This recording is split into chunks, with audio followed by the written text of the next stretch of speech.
So I've been in Vietnam since 2011. I've worked at language schools, I've worked at international universities, one-to-one with students, and done project work.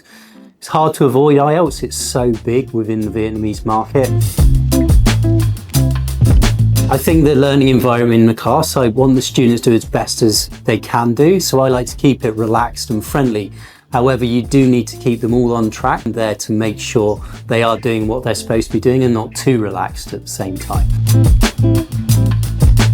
I do see myself as a facilitator in the classroom.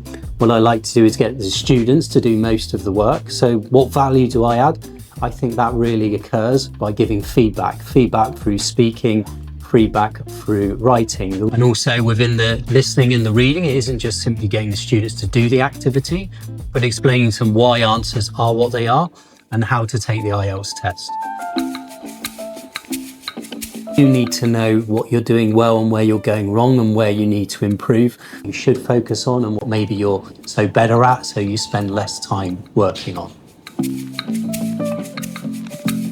I think we've got very experienced teachers here who've been teaching IELTS for many, many years. The curriculum is very good. Students get lots of personalised feedback, particularly on their writing tasks, and they will get so much practice within the classroom that I think it will definitely help them achieve their goals and get the IELTS score that they want.